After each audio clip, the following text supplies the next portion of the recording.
This is MacroVoices, the free weekly financial podcast targeting professional finance, high net worth individuals, family offices, and other sophisticated investors.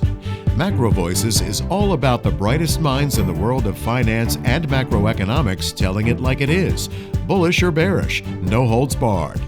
Now, here are your hosts, Eric Townsend and Patrick Serezna. MacroVoices episode 486 was produced on June 26, 2025. I'm Eric Townsend. Rosenberg Research founder David Rosenberg returns as this week's feature interview guest. Rosie and I will discuss the equity market outlook, inflation, precious metals, the U.S. dollar, and much more. And I'm Patrick Serezna with the Macro Scoreboard week over week as of the close of Wednesday, June 25th, 2025.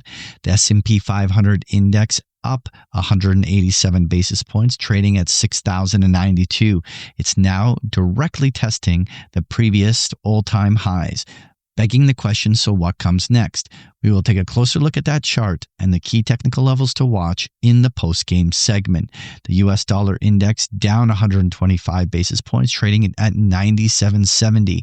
Clear breakdown to multi-year lows, but asking the question, is the floodgate now open? The July WTI crude oil contract down 1,121 basis points, trading at 64.92. The perceived de-escalation of Middle Eastern tensions is pulling that oil risk premium right out.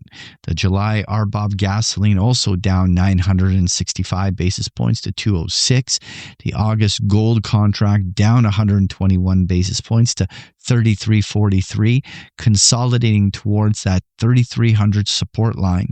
The July copper contract up 144 basis points, trading at 492. Copper is breaking out, but what's next? Uranium up 530 basis points, trading at 78.50.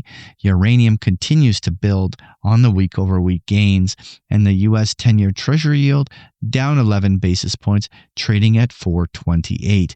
The key news to watch this week is the core PCE price index, and next week we have the ISM manufacturing and services PMIs and the very important U.S. jobs numbers. This week's feature interview guest is David Rosenberg. Eric and David discuss impacts of geopolitics, outlook on inflation and tariffs, the U.S. dollar, precious metals, and more. Eric's interview with David Rosenberg is coming up as MacroVoices continues right here at MacroVoices.com.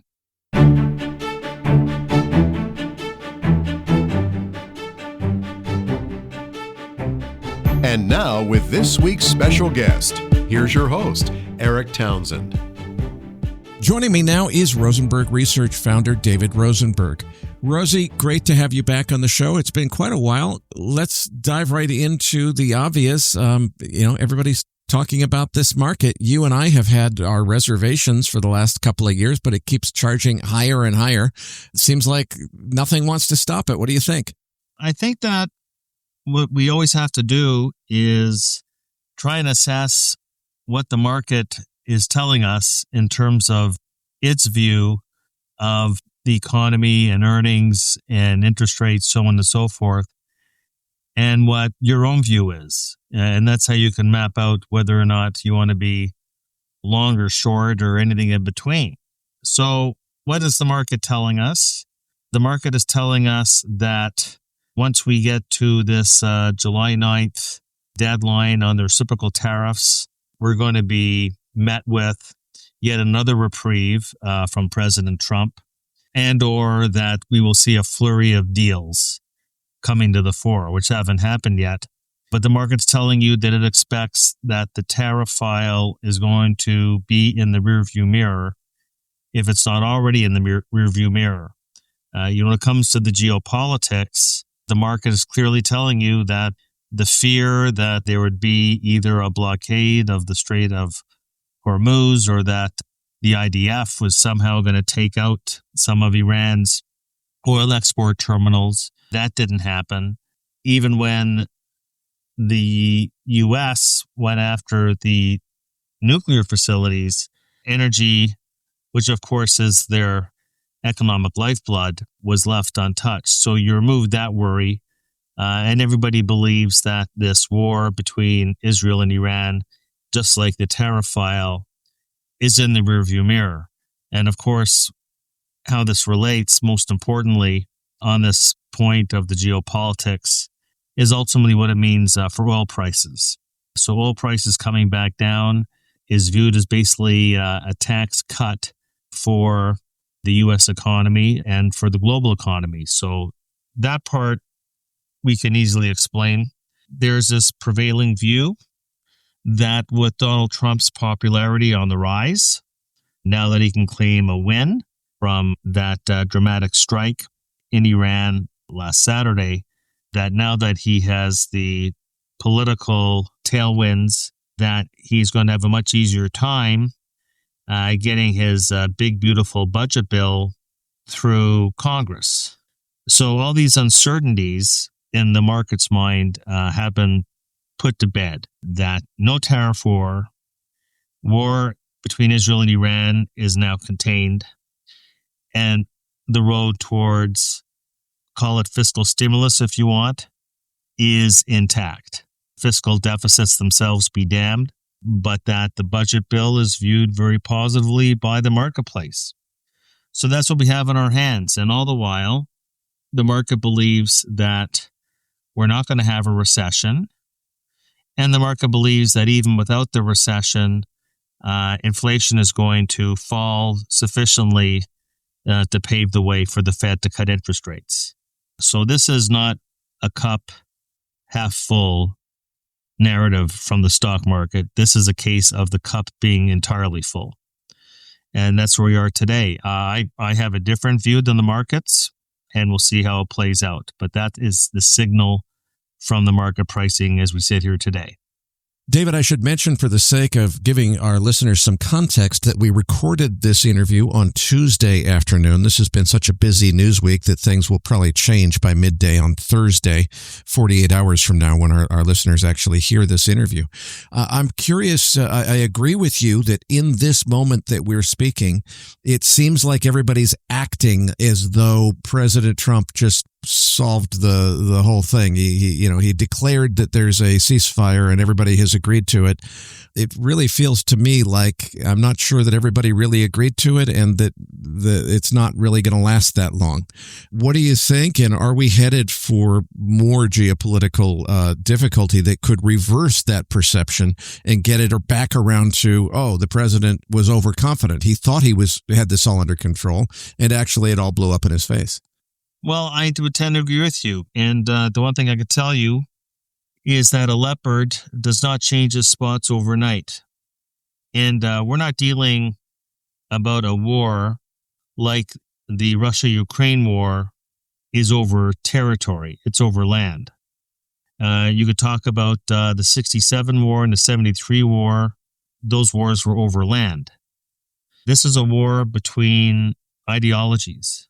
This is radical Islamic fundamentalism against the biggest infidel on the earth, which is the Jewish state Israel. So this is a different kettle of fish altogether. You're dealing with fanaticism. It's not about economic idealism like it was between the U.S. and Russia during the Cold War. This is something totally different.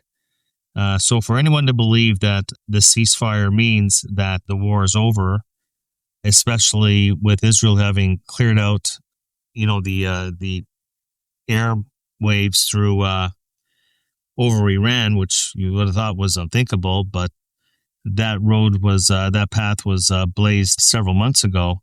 But it was really quite spectacular. Donald Trump now expects Israel to lay off, even though Israel isn't targeting civilians; they're targeting military installations. A little bit one-sided. But the point is that I don't believe that this war is behind us. I don't believe that we will see regime change, because I don't even know what that means when there's no real opposition. For all we know, the Revolutionary Guard would be the ones to step in, and I'm not so sure that would be any better situation than the Ayatollah.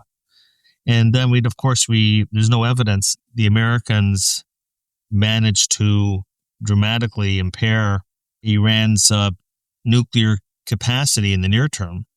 Nobody knows where that 60% enriched uranium has gone. It's missing, and it's obviously hidden. And the question would be how much time and how much effort would it take to get that to 90%. So I agree with you. This story is not over, but the stock market's funny. Everybody tells me that they're a long-term investor. I invest over the long term. I hear that all the time. And yet the same people that tell me that, I notice that they're on their phone every 15 minutes looking at their portfolio. So the stock market used to be a long duration asset, but it's turned into a bit of a casino and a get-rich-quick scheme. It's not the same stock market that I grew up with in the 1980s. Even Gordon Gekko, who said greed is good in the 1987 Wall Street Classic, it's a different market today. And time horizons have been shortened dramatically, and I think that basically technology and social media have played a role in that. But I'd say that the markets have taken on a very short-term view. In answer to your question, I know that it was a long answer, is that I agree with you that this war is not over. The ceasefire, we had a few ceasefires in the war in Gaza. It didn't mean that there was the end to the war. But I think that the markets, just as we're seeing, they get whipsawed like crazy. It is a massively headline-driven stock market. When I grew up in the market back in the 1980s, Bob Farrell, the legend, would always say, the markets make the news. The news does not make the markets. And I think if you were to ask him today, you'd say, in today's market, it's all about the news. That seems really, really important to me, because one of the things we used to say back in the day is either the news is going to shake the markets up and down, but at the end of the year, at the end of the month, what's really going to count is the fundamentals. So if you stay tied to the fundamentals, you're going to do okay. Are you saying that's not true anymore? I'm not going to say the fundamentals don't matter at all. Maybe not as much as they used to. It's just basically in the math. What is the S&P 500 at any moment in time is the product of two numbers, earnings and the multiple that investors are willing to slap on those earnings. What is the multiple? And the move in the multiple, basis point for basis point, is far more powerful on valuations than any shift in earnings growth. Earnings growth and earnings growth revisions move glacially, but the multiple moves like Bitcoin. So the multiple is the heartbeat, the pulse of confidence that investors have over the earnings outlook. So there's the earnings outlook, then there is the confidence level, the confidence interval around those earnings. And the multiple at 22, you can't believe it's going to get much higher than that when the risk-free rate is over 4%. So you see what's happened here is we have an equity risk premium when you compare the earnings yield, the inverse of the PE multiple in the stock market, and compare that to the yield you get, say, in the 10-year treasury note. Normally, you would get compensated. Normally, the equity risk premium is called at 300 basis points. You're getting paid that as compensation on the earnings yield over the bond yield to justify the risk of taking on capital risk in the equity market. When the equity risk premium is zero, like it is now, the stock market is telling you that the S&P 500 is a riskless asset. That's what it means when the ERP is zero. The market is telling you that it is treating stocks as a riskless asset when you get the same yield in the S&P as you get in the treasury market. A very rare occurrence. It's been with us now for the past year at least, still with us today. And that's what, keeps me, I wouldn't say totally on the sidelines, but whatever my comfort level is in the equity market, it's lower than it normally is, because I do respect valuations, not just absolute, but relative to what I can get risk-free in the bond market. When the ERP is zero, like I said, and I think the listeners would be well advised to know what the stock market is telling you at this moment of time, that the stock market is being viewed as being in the same risk bucket as risk-free treasuries. So I would just posit that whenever the earnings yield in the stock market and the yield you can get in the risk-free Now, when I say risk in the bond market, there's inflation risk, there's duration risk, there's cyclical risk, but there's no capital risk. Could it be that there is suddenly new capital risk in the Treasury market? I don't believe that. So you don't think the market's discounting a weaker credit of the U.S. government? It may well be, but, and the U.S. did get downgraded by all three agencies, so technically no longer AAA, but is the U.S. going to default? Will it restructure? I mean, you hear all sorts of horror stories about that, and I have for years, but I don't think that's going to happen. Unless the United States somehow believes that the reserve currency status is just too much of a burden on Middle America and on Main Street. And if the United States is willing to forego these massive fiscal deficits, which are largely funded by foreign investors. So how would you ever bring them back to the table to fund the deficits that help keep U.S. living standards intact if you dared pull a default? So that does not keep me up at night. What keeps me up at night is at some point there will be a rude awakening. There will be a classic to invoke Bob Farrell once again in his 10 market rules to remember, which is the 10 commandments to investing. And rule number 1 is how markets revert to the mean over time. And the equity risk premium historically is a mean reverting series. How will it mean revert? How will we get from 0 to, say, 200, 300 basis points? Either bond yields have to come way down or the stock market has to come way down. Pick your poison. And what do you anticipate is likely to happen? Well, I think there'll be a combination of the two. If I was really bullish on the stock market, I'd be all in. But it's always shades of gray. I probably have the same equity participation now that I had back in the summer of 2007. So it's pretty low, but it's not zero because I don't believe in 0 and I don't believe in 100. I don't believe in black and white. I believe that there's always shades of gray. But I like to invest when there are tailwinds behind me. And a 22 multiple benchmarked against a 4% plus risk-free interest rate is just not arithmetic that is compelling. My money is on the bond market, and the bond market is unloved, and it is underowned, and it's actually rather maligned. If you go to the cocktail party and you talk to anybody about your exposure to treasuries, they'll run away from you like you're a skunk. Who wants to talk about the bond market? So I'm a contrarian by nature. I like the bond market right now. I've liked it ever since the long bond got to 5%, yet again, which back to 2007 has proven to have been a ceiling. And when the 10-year note got to 4.5%, I started loading up the gun for the treasury market. So I also differ in the stock market in one respect, which I mentioned, which is that I do believe we're heading into a recession. People say to me, well, you thought so in 2022 and 2023, and that much is true, but I don't cry over spilt milk. And what happened in that period of Fed raising interest rates aggressively and inverting the yield curve was it didn't really hit the economy because everybody had locked in already at the interest rate lows back in 2020 and 2021. And so a lot of people, especially homeowners, were sheltered like they'd never been before from the rate increases. But now these people are starting to roll over. Now you're starting to see people refinance. And in the mortgage market, refinancings have gone up a lot in the past year. And you're starting to see how this is playing out in the supply of houses coming onto the market.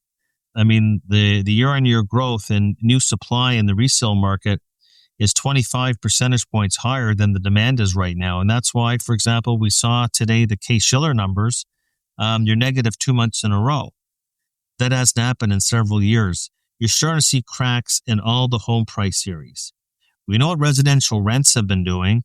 That only recently started to show up in a cooling off in the CPI data, but house prices are starting to crack.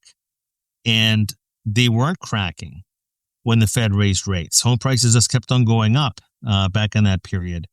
So we didn't have a negative wealth effect on spending. And the labor market was hot as hell. The labor market's completely different today. You look at the job openings, you look at the hirings, and now you're looking at the claims data. are starting to hook up. It's a different labor market now than it was back then. Lots of things are different. And like I said, I am not a once burned, twice shy sort of a guy. I learn from my mistakes and I move on, but I do not say, well, this did not happen 3 years ago, therefore it's not going to happen. The tea leaves are right in front of me. And in fact, I have more conviction in the recession call now than I did 3 years ago. And in fact, there's some measures suggesting that the economy is already in a recession. And let me just tell you that we do receive monthly GDP data.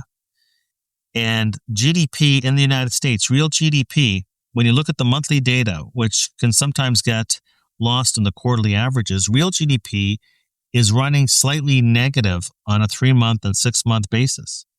April over April of last year, real GDP is 1.3%. And I remember in the day when I started in the mid-1980s, you got down to a one handle on real GDP on a 12-month trend basis. People would be asking me, are we heading into a recession? We're down to 1.3 today, and people say to me, well, it still has a plus sign in front of it, doesn't it? So that's the brain of today's market vis-a-vis what happened back when I started in the business. The market doesn't see it. GDP, real GDP is slightly positive year on year, but the 3 and 6 month trends are showing that 1.3 is actually subsiding and the economy is actually contracting. The economy is actually contracting right now. But you see, then you have Jay Powell telling everybody that the economy is solid. And I guess that the world will listen to Jay Powell over David Rosenberg. And when you have the central bank chairman saying things are solid, well, the economy is solid. The economy is solid. Inflation is going to melt away. Fed's going to cut rates. No tariff war, no Mideast war, big, beautiful bill, all the stimulus, and you're off to the races. And that just comes down to why investors, and it's not an earnings story. Earnings estimates are not going up. What's been going up is the market multiple. What's been going up is the conviction level that we're going to get solid earnings. So it's been a multiple-driven market. You asked me before about the fundamentals. No, this has actually been very much a momentum and sentiment-based rally. I'm talking about the rally that we've had over the course of the past 3 or 4 months. It has not been fundamentally based. Earnings estimates are going down, not up. And it's been the news flow, taking out the tail risk in the market, the tail risk of a widening Mideast war, the tail risk of a global trade war. So these tail risks have been taken out.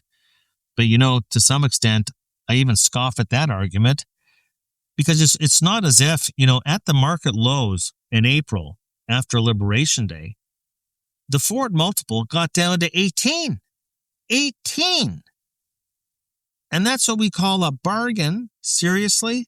I started the business in the 80s. I remember in 1982, the trough multiple that actually paved the way for a 20-year bull market, the market multiple troughed at 8. And today it was 18. And now we're up to 22. So even at 18, I was there thinking, is this really, it seemed horrible at the time. The market's down 20%. Some other stocks are down. Sectors are down closer to 30%.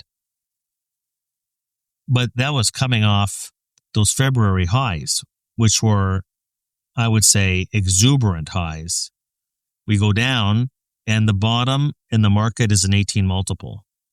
Well, that is a new world altogether. But we never even got to stupid cheap levels. We got to an 18 multiple, which is even higher than the historical average. But those are the cards that were dealt. But you see, I am naturally risk averse. It doesn't mean I don't take risks, but the risks have to be calculated. And I like to invest when I have tailwinds. And I don't see the tailwinds right now. And I think there's a lot of speculation that's priced into the market right now. Speculation of what's happening in the Mideast, speculation as to what's going to happen or not happen in the trade war, speculation on what happens with this big, beautiful bill, what happens in the future, given that nobody is willing, not even the hardcore Republicans are willing to tackle the deficit. So the markets have taken on, I think, maybe just too much of a rose-colored view as to what's going to be happening. I'm not buying this market. There's parts of the market I like, but I will not buy this market with a 22 multiple unless bond yields go back to where they were in 2021, because that's the only way the math makes sense. Let's talk about what you do like, which is the bond market. Seems to me like, the enemy of the bond market is inflation. It seems to me that if you believe that President Trump is just bluffing for the sake of negotiation with all of these tariffs, okay, I see that. But if it turns out that these tariffs really happen and long term we really do have a tariff-centric economy, it seems to me like that's very inflationary, isn't it? The classic economic answer is that it depends. Depends on a lot of things. And the tariffs are already here. We already got the 10% baseline tariffs. They were like 2.5% before all of this nonsense began. So the tariffs are already here. And yet, we're going to get a print later this week on the core PC deflator. The consensus is 0.1. It'll be the third month in a row of 0.1. We had some tame CPI, PPI data, not just for 1 month, but for a couple of months. The Fed, of course, is on the sidelines like a deer in the headlights because it wants to make sure that this is going to be sustained. By the time they cut rates again, it'll be too late to save the economy. But they're more interested in preserving their credibility, which they think they lost 3 years ago. So on the good side, I remember that what is being tariffed is 40% of the CPI. It's goods. And then the question becomes, who pays it? The imports come in, and then the importer pays the duty to the government. And then it's a matter of how much gets passed on to, say, the retailer or the auto dealer. And then what do they end up passing on to the final consumer? And it comes down to where you are in the business cycle. Like, for example, when we had all those supply shocks happening around COVID, those supply shocks fed into wages because the labor market was heating up dramatically. And of course, the government, through very large scale and extended jobless benefits, were paying people not to work. People were actually making more money staying on the couch than going back to their old job, which forced employers to dramatically raise their wages to attract people back into the workforce. That's why it wasn't transitory. It lasted 18 months because the initial rounds of shocks from the ongoing impairment of global supply chains, and of course we had the demand impact from all the fiscal stimulus and the reopening of the economy, but it fed into wages. So we had a wage price spiral. It wasn't like the 1970s that it lasted a decade, but it lasted 18 months. Now, you're looking at the broad contours of the labor market right now, and job openings are going down, not up. Hirings are going down, not up. Jobless claims are going up, not down. It's a completely different labor market. You see it in the quit rate, the voluntary quit rate. I call it the take this job and shove it index. The job hopping index. The job hopping index was surging. Companies couldn't hang on to their labor, so they had to keep on paying up more for labor back in 2022 and in 2023. That's not happening now. So as a business person, you got to think about, what is inflation? What is inflation? Is inflation the prices that you want to charge your customers, or is inflation the prices that your customers are able and willing to pay? Now, in that period in 2021, 2022, and 2023, don't forget that the household sector was flush with $2 trillion of excess pandemic savings from the deep pockets of Uncle Sam. So everybody turned price insensitive. They didn't care. You didn't feel it. And plus, you can get a job by snapping your fingers. Well, you can't do that anymore. And those $2 trillion of savings are gone. It all got spent. So I think you're going to find, and you see it in the data, something called consumer resistance to any price increases. Companies will either have to cut costs elsewhere, raise their productivity ratios, or they're going to have to eat it in their margins. So when I say that it depends, well, it depends on who is going to bear the brunt of the tariffs. That's the big question. But you see, when I'm looking at the broad contours of the labor market, which goes beyond focusing on monthly headline non-farm payrolls or even the unemployment rate, These are limited statistics. There is slack emerging in the labor market that goes unreported and is unappreciated, but is going to forestall the ability for anybody to demand higher wages from their bosses. That's not going to happen. So whatever price increase we do get from the tariffs are going to hit the wall in the labor market. And all they will do is create the conditions for negative real work-based incomes. And then with that, a contraction in real consumer spending, which is about 70% of GDP, and just reinforce the declining trend in growth that we're seeing right now that I discussed earlier. So the other part of the story is, of course, the 60% I didn't talk about, which are services. Services aren't being tariffed. And you're seeing restaurants, hotels, airlines, recreation services are all on a significant disinflationary trend right now. That inflation trend line in the consumer cyclical service area, that inflation trend line got broken quite a while ago. And then, of course, like I said before, you have rents and you have house prices, and they're going down.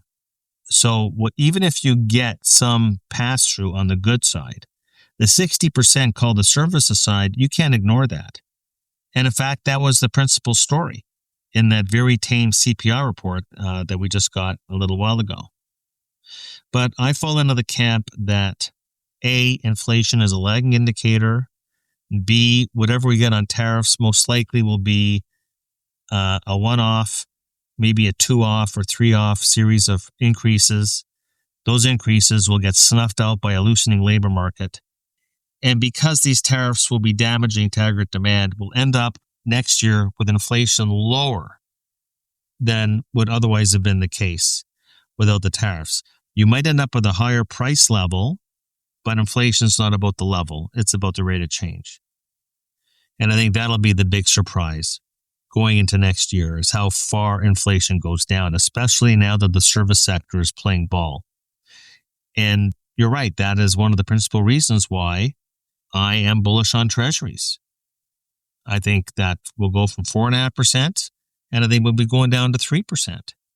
And in fact, we don't even have to go down to 3% to know this, to know the math.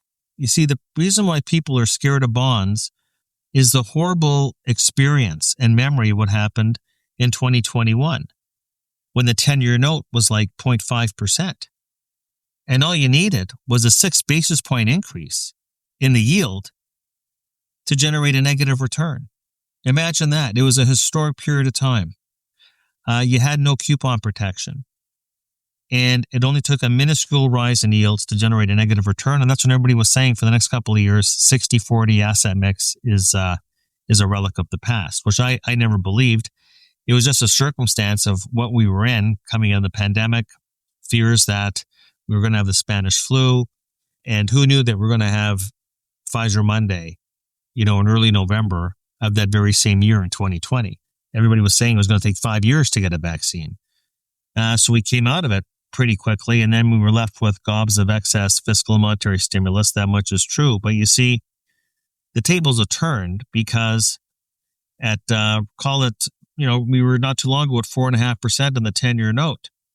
Well, what does it take if you're at 4.5% on the 10-year note? What does it take to generate a negative return in your bond portfolio? You'd have to go up 70 basis points, okay? You'd have to go to 5.2% to lose money in the bond market.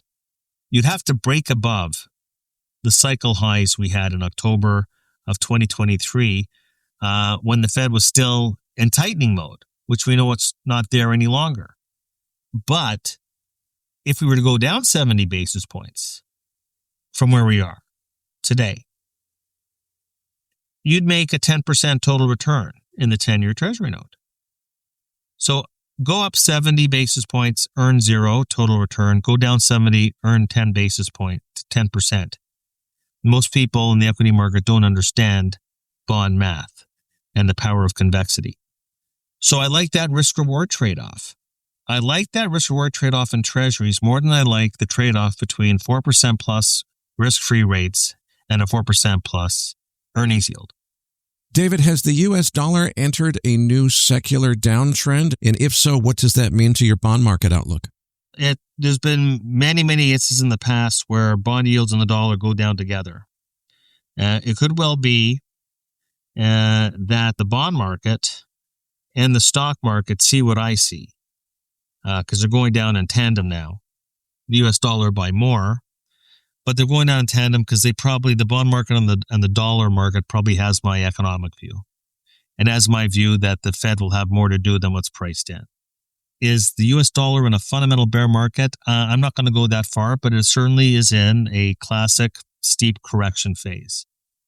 Really, the best hedge is probably gold, but I've liked gold for a bunch of different reasons, beyond just the hedge against the dollar. Gold has just got some other very great hedges, and like bonds, is a source of stability and a diversifier and a balance in the portfolio. But am I positive on the dollar right now? The answer is no. Would I say it's going into a huge bear market? I doubt that's going to happen, but it doesn't mean this correction is over with. But I do think that, when people are looking at anomalies, it is an anomaly. You think, boy, if the stock market's right, we're going to have booming growth. If you believe in the stock market story right now and the valuations, you have to believe we're going to be reaccelerating this economy at over 3% real growth. I just told you the run rate's 1%. And the near-term trends are slightly negative. But I think that's what the dollar market and the bond market are telling you, that is at odds with what the stock market's telling you right now. So who's your money with? The dollar and bonds or the S&P 500? That's because at some point there will be a convergence. My money is on what the dollar is saying and what the bond market is saying. And if they're right, the S&P 500 is not going to be sitting above 6,000 for a whole lot longer. Let's go a little deeper on precious metals since you brought that up. It seems to me what makes this precious metals rally a little different from prior ones is we've seen so much strength in gold, but not in silver and platinum. That echo effect wasn't there this time around. A lot of people thought that might be because it was central banks buying the gold as opposed to retail and commercial interests. Seems like just in the last few weeks that's changing. All of a sudden silver wants to catch up again. Should we read any meaning into that? What's going on? No, we wrote about that. They say that beer is the poor man's champagne, and silver is the poor man's gold. So you can buy one at $37 an ounce, and one, heading up to $4,000 an ounce. So silver is a good alternative for people that don't have big pockets. Not everybody can go out and buy a few bars of gold. So silver is a good proxy, has a high correlation. Silver has a high correlation with gold. I think it got to a point for anybody who drew the chart, and I wrote about this, the silver to gold ratio. Really, you were talking about a couple of standard deviation events here. So silver is just playing catch up. Gold's got more alluring properties, and because there's nothing cyclical about it, but silver goes into a lot of industrial uses. So it's more vulnerable to a slowing economy or a recession. But it is correlated with gold. It has quality characteristics. The reality is, like you said, though, it's more of a catch-up trade. And you can't ignore what the central banks are doing. Central banks are continuing to buy record amounts of gold in their reserves. They're diversifying at an unprecedented rate. And there was just a survey done by the World Gold Council saying that for the coming year, a record share of the world's central banks are going to be adding to their gold reserves. So this is no longer just a case of, Brazil, Russia, India, and China. This is broadening out into the developed world. Who knows where this can lead us? That's a very powerful flow of fund event, as we know with QE, how significant the central banks can be. But you remember, throughout the 1990s, the central banks of the world were dumping gold and were investing in treasury bills and in bonds and in yield-bearing securities and dumping their gold. Gold went into a 10-year fundamental bear market in the 1990s, which didn't end until the Washington Agreement in 1999, when the moratorium was placed on central bank gold sales. That was the low in gold at around $250, $260 an ounce. Think of what it's done since then. The price of gold has gone up 11-fold since the Washington Agreement. The S&P 500, which is all you ever read about or hear about, is up 5-fold. and gold is up 11-fold. And so, I imagine that the day that the world central banks say, okay, we have actually diversified enough in the gold reserves, then you could say, well, we've just removed a very important prop from underneath this gold rally. But that has been the principal source of demand. The central banks, if the World Gold Council is correct in its survey, it's not going to be ending this year. Keep an eye on it. We've done a lot of work on gold and really mapping out more how this bull market ranks against other bull markets, the pattern of behavior. And we think it could get to $6,000 an ounce at the peak. So, it's pressed the pause button for the past couple of months, still up something like 30% for the year, at least.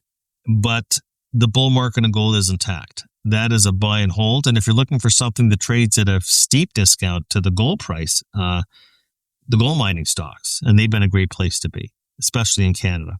So that's really been a core part of our model portfolio, has really been what I refer to as the bond bullion barbell. The bond bullion barbell. And it continues to work very well. Final question. Let's touch on energy markets before we close. Obviously, we've got a lot of geopolitical tension. Once it blows over, are these oil prices high prices or low prices? Probably will end up trading in a range, I guess, because of my economic view and how that translates into oil demand. I'm more bearish than bullish. And of course, we'll get the flare-ups. All the energy bulls got very excited in the last week or two because of what was happening in the Middle East. So you can always say, well, this is a great geopolitical hedge, oil. However, I don't really like to invest around geopolitical events. I tend to find that doesn't work well for too long. I think that, Donald Trump embarks on that trip to the Gulf states last month, and he did come away with a jet from Qatar, but probably made the case that he wants more supply. And the one thing we know, especially about Saudi Arabia and Kuwait, is they have a lot of available supply. I don't think that Donald Trump's going to be successful with drill, baby, drill, but he probably will be successful in getting more oil into the market from OPEC Plus at a time when the global economy is going to be cooling off. So I find it difficult to be bullish on oil. And in fact, the energy stocks, which we used to really like a lot a few years ago, they're right near the bottom of our ranking scale on the equity sectors. There's better areas to hide in the stock market than energy. Well, David, I can't thank you enough for another terrific interview. But before I let you go, please tell us a little bit more about what you do at Rosenberg Research. For years and years and years, your Breakfast with Dave newsletter was famous in the industry, but you were kind of circling through a bunch of different research jobs for firms that were maybe controlling too much, putting a little bit of that perma-bull pressure on you. You broke free. What are you doing at Rosenberg Research, and how can people find out about all the exciting services you're offering? Thanks for the question. And more importantly, how do we get a freebie out of this deal? Well, I'll put it this way. Anybody who is listening to this podcast will get an automatic 1-month free trial of everything I do. So I still do the Breakfast with Dave, a daily publication. That's the flagship. But we also do, every month we do a special report in depth. We did one on gold. We did one on aerospace defense. We did one on demographics. We just completed a very big one on the AI revolution, always with the view towards how do you invest around this? What do you want to own and what do you want to avoid? And we have our monthly strategizer publication, which I used to do at Merrill Lynch Canada. And then I recreated it when I started Rosenberg Research over 5 years ago. And that's our go-to guide for how to invest your money across all the asset classes and all the sectors, and it's global in nature. And so that right now, I would say rivals Breakfast with Dave as the most popular publication that I produce. Something else that has really been value add, I believe, that I didn't used to do was I have an information hotline for all of my clients. That there's an information hotline. You could send me questions, queries, criticisms, whatever you want, and I'll get back to you the same day. I spend 20% of my day just responding to the information hotmail. And It keeps me sharp, and it's a great way to interact with my clients. Because you know what? In this business, you can't control the markets, but you can control client service.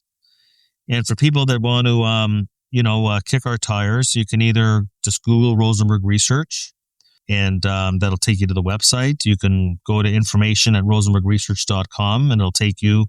Just fill out your name, and one of my client service people will get in touch with you.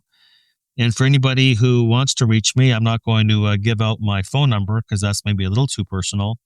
But you can also reach me at my email address, which is drosenberg@rosenbergresearch.com. And again, the URL for anyone who wants to cash in that offer of a free 1-month trial of all of Rosenberg Research's services, it's at rosenbergresearch.com. Patrick Ceresna and I will be back as Macro Voices continues right here at macrovoices.com.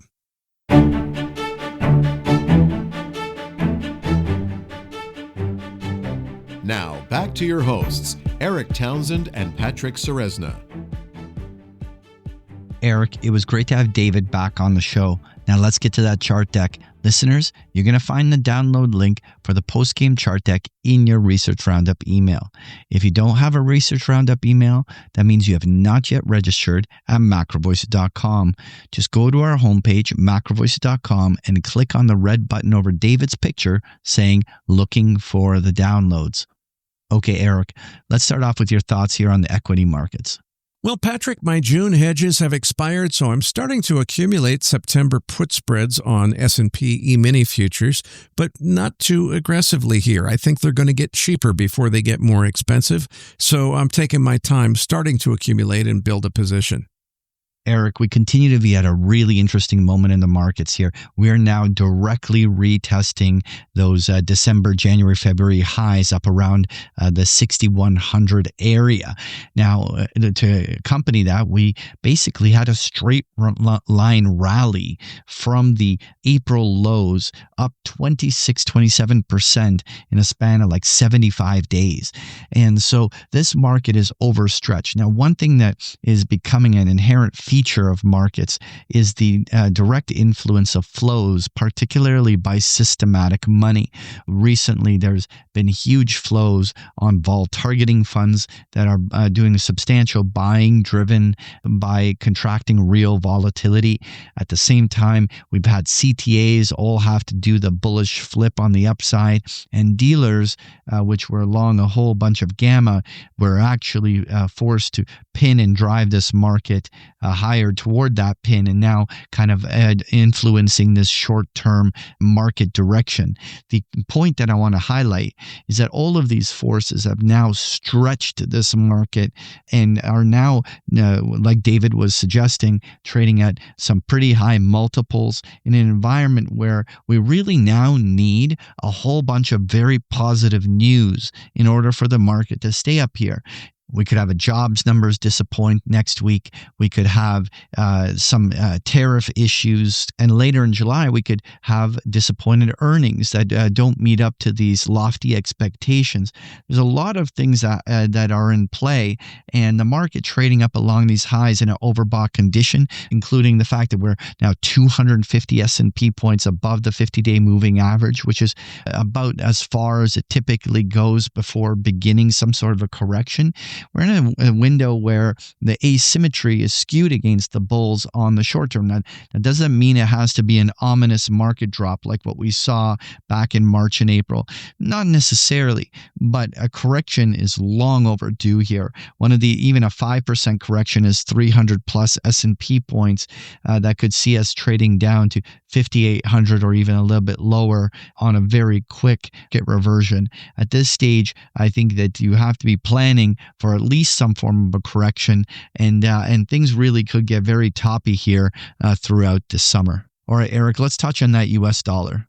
Well, Patrick, the breakdown that we've seen this week to fresh lows below 97, trading at a 96 handle at recording time, just confirms our predictions here on Macro Voices that a new secular downtrend is in play for the U.S. dollar. And frankly, I think we could have a long way left to go to the downside. Well, on page 3, I have that US dollar index chart, and we can really see those lows that were established in 2023 and 24 were not only decisively broken, but became resistance when the market tried to rally last month. We seen over the last month is incredibly negative price distribution. Every rally has almost immediately failed, as this is clearly in this decline of lower highs, lower lows, and it persistently being hit on the bid. While we're seeing some currencies like the US dollar, yen far more in a muddle, there's very clear trend in the euro, pound, and the Canadian dollar as an example. And so we find ourselves in a situation where this breakdown to a lower low has in fact put to bed this idea that we could have a support line or a double bottom along the previous low. And so the question is, how low does it go? Well, first, the most immediate downside target is this 95 to 96 zone below, another couple handles down where there's a measured move. But if we really zoom out on the weekly and monthly charts, there was this pronounced trade range that was established through 2016 all the way through 2021 for over 5 years, where the bottom of the trade range was all the way down at the 90 level on the Dixie, and the upper boundary range was this 100 to 102. And so if the fact that we've broken down, now is the question is, are we now re-entering that trade range? Are we now vulnerable for seeing the dollar index go all the way down to 90? Well, that's certainly on the table, because with this breakdown, the distribution is so relentless. Even though the dollar's a bit oversold, it's a clear trend that is in place, and we want to first see where it settles down before trying to rock star call a turning point in the dollar. All right, Eric, let's talk oil. Well, Patrick, you got to ask yourself, is this sell-off that we've just had of $10 from more than $10 from $14 from the highs, is this a second chance to get in on an opportunity to get in on the long side of a new oil rally that could have legs? Well, clearly, we've just seen a pretty violent reversal to the downside. But the question to ask yourself is, why did we see that reversal to the downside? Well, it was because President Trump said problem totally solved, and now all nuclear facilities, all nuclear enrichment capabilities, centrifuges and so forth have been completely and totally obliterated and destroyed, according to President Trump and precisely nobody else.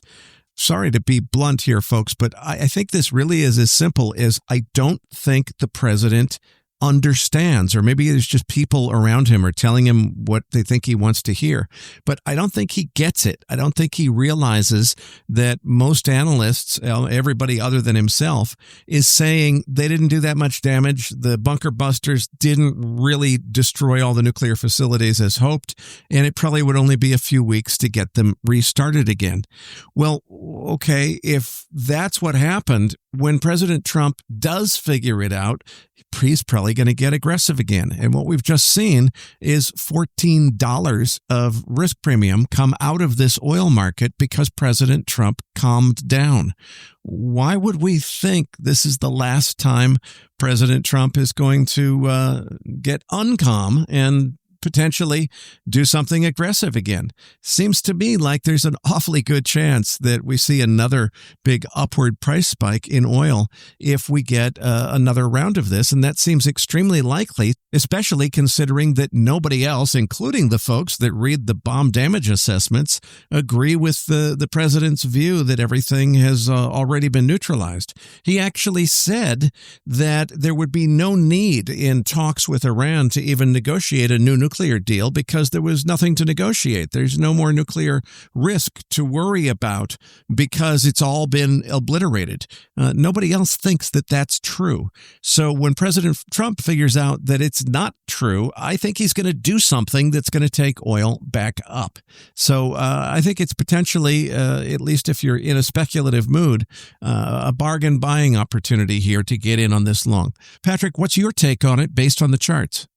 Well, maximum volatility is definitely what we're seeing. And there was a huge risk premium being put into oil, and the fears that the escalation was going to draw the U.S. deep into this confrontation. And that was very rapidly withdrawn out of the market earlier this week. We now are trading at a very interesting moment. The $64, $65 level on WTI is, in my mind, a kind of key pivot, because if we're on a sustained basis, not only below the 50-day moving average, but below this retracement zone, then the only outcome is crude oil going for a direct retest of April and May lows, which are all the way in the 57 and 60 level. And the question really is while maybe the escalation of the situation isn't that severe, alternative point is that is oil in that kind of abundance that we could see, in spite of all of these conditions, oil trading right back to its previous lows. My view here is that it's a buy on dip. I don't think we're going to see, at least we're currently betting that we're not going to see that 57 to 60 zone, and that this level will actually hold. Now, does that mean I think oil is going to 80, 85? Well, I mean, a lot of things would have to start kind of working in oil's favor for that kind of move. But a bounce back to $70 and us re-engage a new trade range where we spent September through January trading in a kind of like $68 to $72 range, I totally think we can get up there and see a new elevated level for crude. So I'm buying here, looking for that kind of a bounce up to that zone. Eric, on page 5, I have that gold chart. It continues to consolidate, but well above that 50-day moving average. Are you still bullish here? Well, Patrick, it makes perfect sense that we've had this deep dip or pullback or correction or whatever you want to call it, this $100 down in gold price makes perfect sense for the same reasons that oil is selling off hard. The world has been told now that nuclear holocaust was just averted. Everything is fine. Iran nuclear facilities have all been destroyed. There's no more tension or grief between the U.S. and Iran. Okay, I think when President Trump figures out that the nuclear facilities were not really destroyed, that's all going to change. But for now, it makes perfect sense that if the theme that's driving other markets is a perception that this is all blown over, we saw $14 come out of oil, we saw $100 come out of gold. I think we're going to see both of them go back up. So buying both of those dips makes perfect sense. So far, the low on gold intraday has been 3308 on the August contract. I know that number all too well because I only missed it by almost exactly $5 on my resting limit order below the market, which didn't get filled today. I think I still have a shot, though. The slow stochastics are only just starting to touch the oversold range. The RSI is still mid-range. So I think there's definitely room for another small wave down here, maybe to, a high 32 something, 32.90, 32.93 in there somewhere, maybe where I think the bottom is. I'm still going to buy just above 3,300 on this dip if I can get it. And one way or another, I'll buy this dip. If it turns out I already missed the low, I'll chase it if I have to in order to get a seat at this table. Yeah, Eric, I'm in the buy on dip camp as well. At this moment, we have U.S. dollar weakness, which typically is a tailwind for gold that is priced in U.S. dollars. And at the same time, almost all these pullbacks have held above its moving averages, held above fib zones, making it a very traditional consolidation. Now, at any one point, gold could start a bigger correction, but there's no reason at this moment from a price action perspective to believe that has begun. And therefore, I'm in your camp that dips should be bought, and there's room for this still to break out. The first wave measured move is towards that 36 to 3,700 if it does break out. So we're watching whether this important 3,300 pivot ends up holding the line here. So Eric, let's talk uranium. On page 6, I have that Sprott Physical Uranium Trust, and prices have clearly been improving. What are your thoughts here? Patrick, the spot price of uranium, I've said many times, is the key. Once that gets moving, everything else will follow. And that's exactly what's happening. Spot uranium is $77.50 now, almost at parity with $80 term price of uranium, the contract price for long-term contracting of uranium, which is where all the volume happens in the uranium market. Now, unfortunately, the gap-filling pullback on uranium miners that I was hoping for is probably much less likely to happen at this point. Seems like it's kind of game on for this bull market, and now that spot uranium is moving to the upside, it seems like it's everything we can just to hold our horses. So I'm still hoping that from a seasonality perspective, this market shouldn't really heat up until September. I'm still waiting for a nice big dip to buy, but if we don't get one by mid-August and I haven't gotten my full allocation on a dip, then I'll buy at whatever price I have to in order to hit my max leverage target before we get to Labor Day, by which I mean American Labor Day, 1st of September.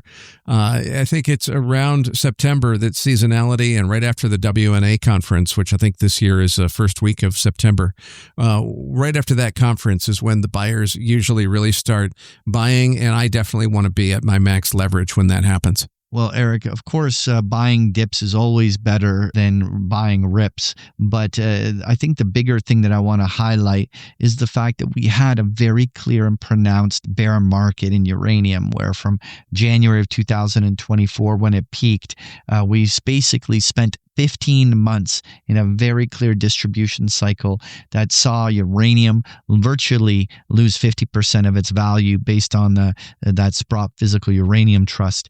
Now, that sequence of lower highs and lower lows in that downwards channel has finally been broken, and we've now spent over a month and a half in a bull trend above the 50-day moving average. This is the very distinctly different price action than we've seen in the year prior. And so to me, there's a lot of evidence that uranium has obviously entered a new bull phase. Buying dips is clearly the more tactical way of approaching it. But I do believe that these are still the very beginning phases of a bull run that could last the rest of the year and even a chunk of next year. And so continue to watch whether uranium can build on this is 100% on my watch list. Patrick, before we close, let's hit that 10-year Treasury yield. What are the charts telling you? The 10-year Treasury yield off of its May high near 460 has now dropped down to 428. So we're seeing yields slightly weakening on the downside, rolling over. The big question, are bonds bottoming, and are we going to see a rip in the bond markets, or is this just a retracement from a interest rate market that is simply not ready to make higher yields at these levels? I'm relatively more neutral on the 10 and the 30-year bond at this moment. There's plenty of room for them to be bottoming. David Rosenberg was talking about the idea that there's a very much asymmetry in owning these treasuries down along these levels. But the question is that have we really seen the beginning of this trend move? And that is still very premature to make that call. But where I have higher conviction continues to be on page 8 when I'm looking at that 3-month SOFR futures. Particularly, I'm going out to December of 2026, 18 months forward. And this is where I find it really interesting because there's so many dynamics that could potentially have the Fed be forced to cut more interest rates than are currently being priced in. It could be the announcement of a much more dovish Fed chairman next year. It could be the inflation continues to be benign, or a recession rears its ugly head. Whichever the catalyst, to me, I don't see much downside risk on this, and I see obviously all sorts of surprise risks that could actually have this thing rocket 100 basis points. Continue to still really like this as a new trading opportunity. Folks, if you enjoy Patrick's chart decks, you can get them every single day of the week with a free trial of Big Picture Trading. The details are on the last pages of the slide deck, or just go to bigpicturetrading.com. Patrick, tell them what they can expect to find in this week's Research Roundup. Well, in this week's Research Roundup, you're going to find the transcript for today's interview, as well as a chart book we just discussed here in the post game, including a link to a number of articles that we found interesting. You're going to find this link and so much more in this week's Research Roundup. That does it for this week's episode. We appreciate all the feedback and support we get from our listeners, and we're always looking for suggestions on how we can make the program even better. Now, for those of our listeners that write or blog about the markets and would like to share that content with our listeners, send us an email at researchroundup@macrovoices.com, and we will consider it for our weekly distributions. If you have not already, follow our main account on X at MacroVoices for all the most recent updates and releases. You can also follow Eric on X at Eric S. Townsend. That's Eric spelt with a K. You can also follow me at Patrick Ceresna. On behalf of Eric Townsend and myself, thank you for listening, and we'll see you all next week.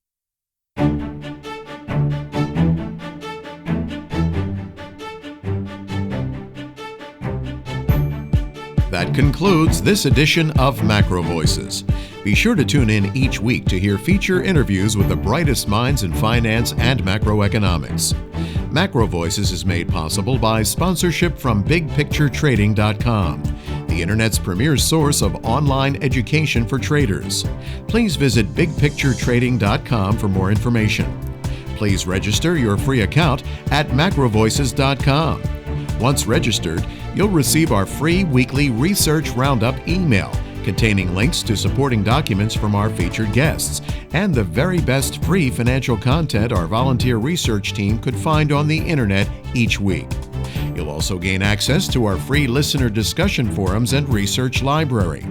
And the more registered users we have, the more we'll be able to recruit high-profile feature interview guests for future programs. So please register your free account today at macrovoices.com if you haven't already. You can subscribe to Macro Voices on iTunes to have Macro Voices automatically delivered to your mobile device each week free of charge.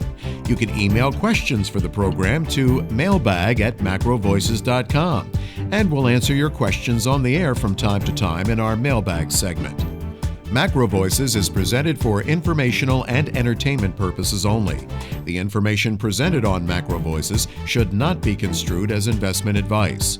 Always consult a licensed investment professional before making investment decisions. The views and opinions expressed on Macro Voices are those of the participants and do not necessarily reflect those of the show's hosts or sponsors.